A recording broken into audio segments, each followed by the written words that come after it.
Hello, welcome to When the Smoke Clears. I am the Recovery Plug. What's going on, everybody? Thank you for tuning in to my video podcast today. You know how I like to always get my videos started with a moment of silence followed by the serenity prayer for the addict who still suffers. So please, if you would, a moment of silence. God, grant me the serenity to accept the things I cannot change, courage to change the things I can, wisdom to know the difference. Alrighty, well, let's get started. Man, so how's it going, everybody? Man, today's another day, sober in the world of recovery and positivity and spirituality. It's great to be alive. It's great to be sober. And, yeah, so, man, I'm excited today to bring you another message, you know what I mean?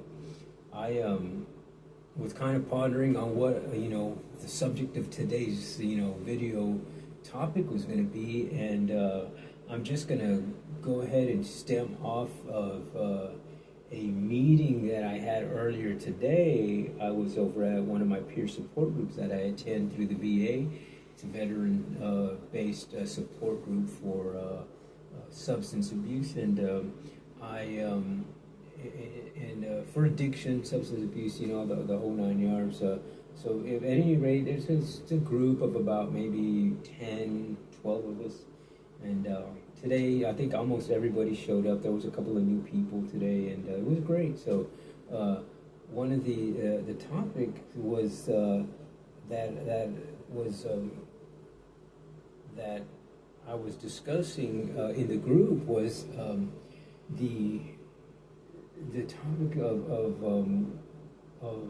problems that life brings to you in your normal regular life and how to deal with those.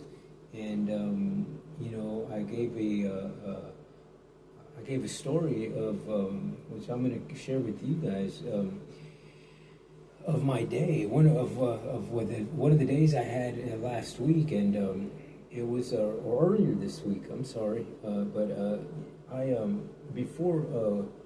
before I share that with you, I want to just kind of read something that I came up that kind of jumped out at me in one of the books that I'm reading, and the book is called The Tale of Physics, and it's an exploration of parallels between modern physics and Eastern mysticism, and it's a Fritjof Capra is the author, and this is the book right here. This is the newest book that I'm reading, and it's a very good, insightful book. And I'm just going to read just this one part of the book here. It's not very long, but it correlates into how my day went the other day. So that's why I want to read it. And it states, when the mind is disturbed, or let me go back a little bit more. It says, in Buddhist philosophy, and is seen as the state of disturbed mind which has to be overcome. And it states, when the mind is disturbed, the multiplicity of things is produced. But when the mind is quieted, the multiplicity of things disappear. And to me, that right there was it hit me pretty, like almost hit the nail the nail right on the head there, and of how my day was the other day. And I was on public transportation. I was going to a veterans appointment that I had, and I was signing up for this new course or whatever that I was going to take. And while I'm sitting there at the place, the guy asked me to get my phone out so I could get this email that he sent me. He goes, just make sure you got it. So I'm looking for my phone and I can't find it. Well, and I know that I had it earlier before I got there, because I was at the bus stop checking the schedule. So I know that I had it with me, and well, lo and behold, I can't find my phone, right? So, and you know how it is in today's world. You need the phone for everything. Your phone is almost like a lifeline to do just about anything. And whether it's calling, texting, emails, people work off their phones and that sort of thing. So for me personally, in my life, I use my phone for emails and for important things that I need to do, whether it's meeting virtually through the phone or a Zoom meeting or just checking email like I needed to check that day. So it's very important. Critical part of my day is having that phone. And when I figured out that I misplaced that, that I left it on the bus somehow. I lost it on the bus, and man, I had to stop the meeting that I was in because I couldn't move any further without the phone, right? So the guy's like, okay, well, here's this information. Make sure that you're at this appointment on this day, yada, yada, yada. And so I leave the place, and I'm go back to the bus stop, and I'm just, my whole mood is damped on, you know what I mean? So when I get back home, I am sitting there, and I recognize the fact that I'm letting this particular thing that happened to me this morning just dictate my whole day of how I'm feeling and how I'm thinking. And so I was able to catch myself thinking that way. So in turn there, I decided to take 20 minutes and just meditate and pray. And after I did that, I got myself back composed into this positive realm. And then I read a couple chapters of a book, and that got me back on track. And then when my daughter got home, she's like, well, let me call the phone, Dad. And she calls the phone, someone answers the phone, and lo and behold, we go and pick up the phone, and by the end of the night, I got my phone back, which is just, almost unheard of, you know what I mean? But my point is that I was able to recognize mentally, change my perception of thinking into a positive, and thinking, okay, I don't have to dwell on this thing. Things are going to happen, and all I have to do is just give it up to my higher power, let him take care of what he's got to do, and I'm going to take care of what I got to do in my own spiritual mind and in my heart and soul, and just move back into this, world of positivity and not stay in that world of negative thought. And, so I did that, and,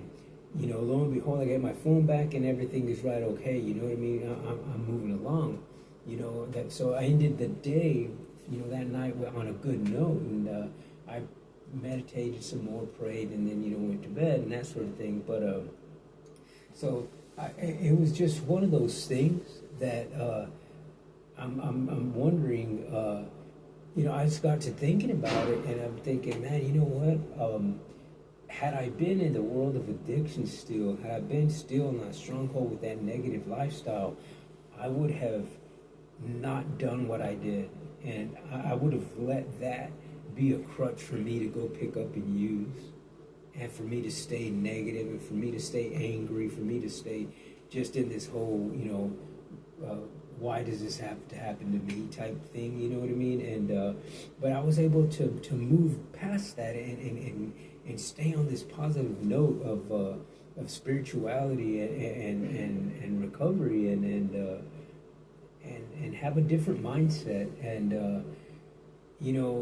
I can remember a lot of my times in the world of addiction that I allow little things like what would go on in my day dictate how my day was going to go and dictate my actions throughout the day. And I'm just wondering how many of you have ever had those problems and realized that, man, you're still stuck in them, or you're still dealing with them, or you're still dwelling on them, and or maybe you've gone through them already and you're past that. I don't. Maybe I'm wondering how some of you have dealt with those types of things, and I'm just curious, how other people have dealt with them, and are you doing something different than I am? And because I believe that everybody has different ways of dealing with things and that sort of thing. But it's just it's intriguing how when you go to what the I like to always go back to the Narcotics Anonymous books or to the AA books, because they're similar in the language that they use and in the concepts that they come about with, and I know that a lot of what they say stems from people with those types of problems. Those are the stories that are in those books, you know what I mean? It's people that have gone through dealing with life through alcohol and drug abuse, that how they have changed their lives into dealing with everyday problems and moving forward. And there's a lot of different ways and concepts that people have used in different programs. It doesn't have to be Alcoholics Anonymous or Narcotics Anonymous. I mean, there's said to be over 60 different 12-step programs, and but they all are use the concept of the original 12-step program, which is the Alcoholics Anonymous program, and they all base their 12 steps off of those concepts that the man Bill and his team came up with back in the 1930s and stuff. So, but they still work. You know what I mean? They work today, and the 12-step program is there because it works.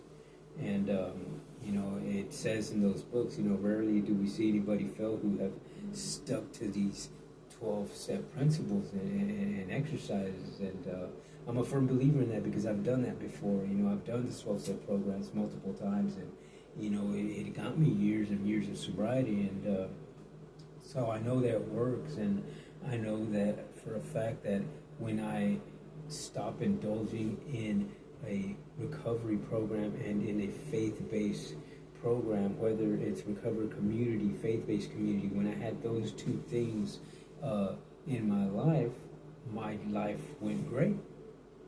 And the moment that I took either one of those two away from the equation, did I always go back and always went back to a worse spot than I was at, you know what I mean? And you never go back to the addiction, right where you left off. It's always in a worse, there's always a worse situation that manifests itself when you do go back. And I know that has been the reality for me, my journey. And I don't know about anybody else's, but speaking of my own personal experience,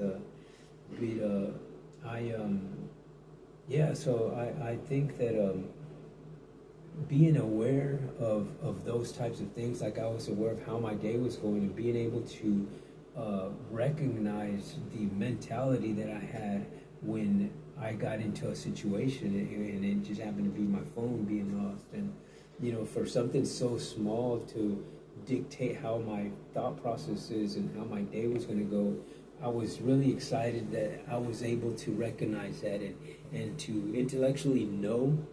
And to me, it goes back to the serenity prayer of the 12-step program. And, it says, God, grant me the serenity to accept the things I cannot change, but courage to change the things can, and the wisdom to know the difference between the two. And, for me, to have the wisdom in my journey to recognize that problem and recognize the fact that I didn't have to revert to getting mad. I didn't have to revert to staying stuck in that depressed mode or revert back to the drug addiction, which was my go-to whenever I ran into any type of problems in my life. My go-to was always to pick up drugs, and to deal with that mentality that I had and mindset. I'd rather go get high, and I always thought that was the way that that was a fix to my problem. If I can just go take another hit, then I would be good.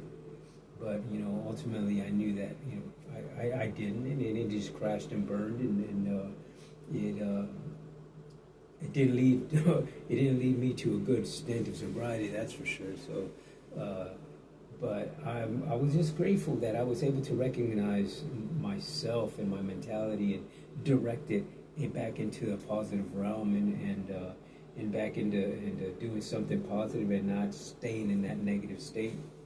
Because it's easy to do that.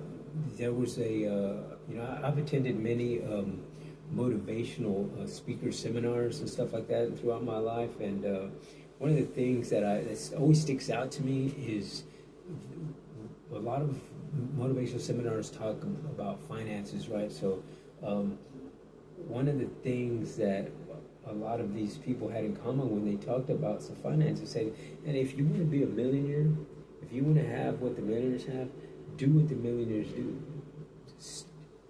Follow a millionaire, stick with the millionaires, and you'll eventually become a millionaire. And to me, that is so true, because it's just the same theory as saying you are a product of your environment. If you keep yourself in an environment of negativity and drug abuse, then guess what?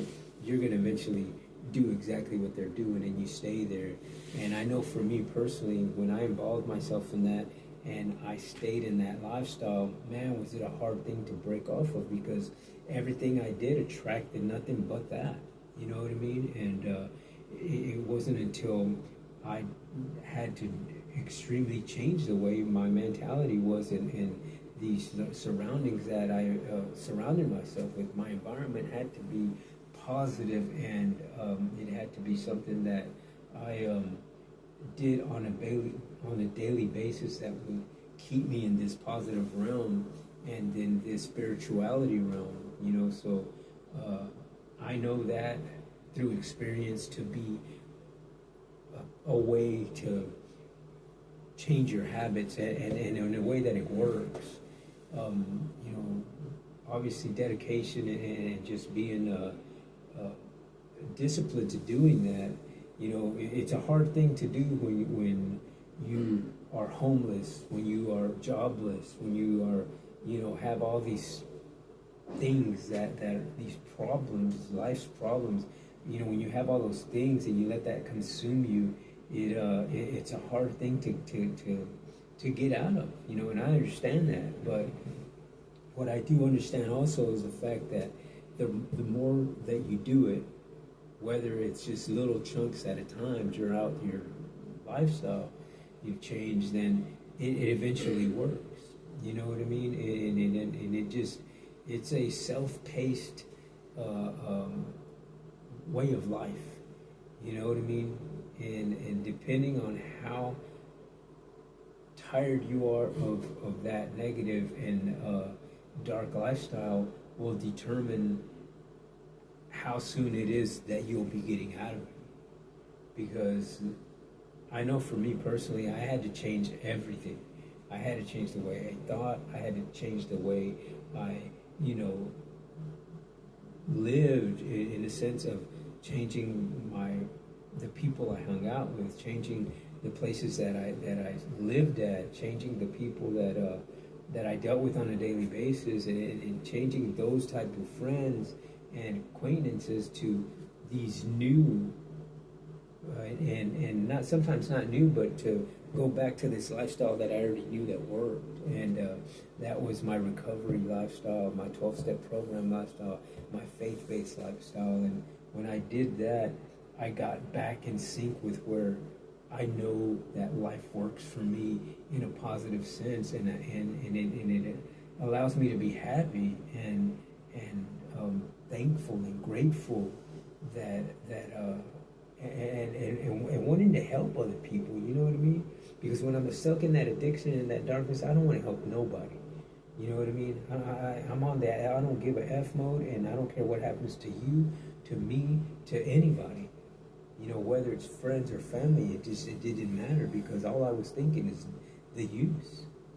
And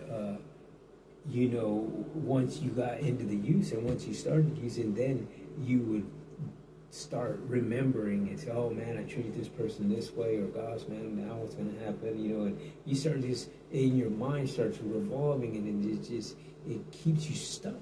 It keeps you stuck. It's almost like if you're stuck in the mud, and the more you think, the more your mind wheels keep going, and the deeper you start getting stuck in that mud, you can't get out. And so, when I was able to recognize the fact that I was thinking like that, just with that little incident that I had of losing my phone, those are everyday life things. You know what I mean? I got no control over the fact that I've lost my phone. What I do now is like, okay, well, I know better now that, I better keep my phone in my coat pocket, inside the inside pocket, zip it up, or keep it in my bag zipped up, or keep it in my front pocket, or something. You know what I mean? Now I know that, okay, don't just hold it in your hand and put it in between your legs when you're sitting on the bus, because something happens, you're gonna get up and you're gonna forget it. Now you know that. So and for me, that was being able to recognize that, and now putting other positive things in that to keep it from happening again. You know what I mean? And those are the types of stories that I like to share with people, because those are something that maybe you can use in your everyday life, that it won't bring a problem up for you like it did me. And when I sit in those rooms of peer support groups, or AA or NA, whatever types of groups that I'll go and attend, and hearing people's stories are what I like going to listen to, because it keeps me engaged in my everyday lifestyle, and it keeps me picking up nuggets and picking up stories of other people's problems, that now I know if I run into that situation, I'm not going to do what that person says he did, and how it got him stuck back into the world of addiction. I want to do what he's talking about, how he moved past that and got into this realm of recovery and positivity and spirituality. So those are just nuggets that you can take with you to be adaptable, man. Be open-minded. Be willing to listen to people's stories. To willing to change your lifestyle if you need it, and knowing, what I mean? Because ultimately we know exactly where we're going wrong and what we're doing wrong. You know what I mean? It's just, and the easy part is to stay there. The easy part is to say, okay, well, F it, I'm just going to stay here and I don't give a F about it. I'm going to just, drink another beer or take another hit and whatever, So to be able to know and recognize those types of problems and manifest those thoughts into something positive, and doing positive exercise, doing positive things in your life to stay there and stay that way is the key. You know what I mean? And it's just amazing that it works, and how being involved and staying involved with those type of communities will help you. You know what I mean? Like it helped me, and I know it to be true because I've lived it. I'm living it today. So so that was just that was my story, man, of one incident. You know what I mean? And I hope that maybe it helps somebody out there who's listening to this podcast, that if you're going through just this little bump in the road in your life, no matter what it is, whether it's dealing with your bills, dealing with your family, dealing with your friends, dealing with your job, take time and meditate and pray over that stuff, and get a perspective mind like that, and know that you can only change the things that you have control over. And if you can't control it, leave that up to your spiritual being, to your higher power, to whatever that is for you. And for me, it just happens to be God, and I believe in God and Jesus Christ, and that just happened to be my higher power. And whatever it is for you, it's you do it. You know what I mean? And know that it works. So I guess that's going to be it for today's video. And before I let you go, man, I'd please like to encourage you guys to hit that like button, give me a comment, give me a thumbs up, and if you would, please subscribe to my channel and share my channel. And know that when you do, all you got to do is tap that subscribe button. It doesn't cost you a thing. And but just know that when you do tap that subscribe button, that you'll be helping out another veteran like myself, another person that was homeless like myself, another person dealing with PTSDs like myself, another person dealing with childhood traumatic experiences like myself, another person dealing with anger, with depression and sadness and suicidal thoughts. I've dealt with all those types of things, and just know that when you listen to this podcast and you share these messages, that you'll be helping out another person just like that. So I'm grateful that you were tuning in today and listening to my podcast. And I guess until next time, on When the Smoke Clears, I am the Recovery Plug.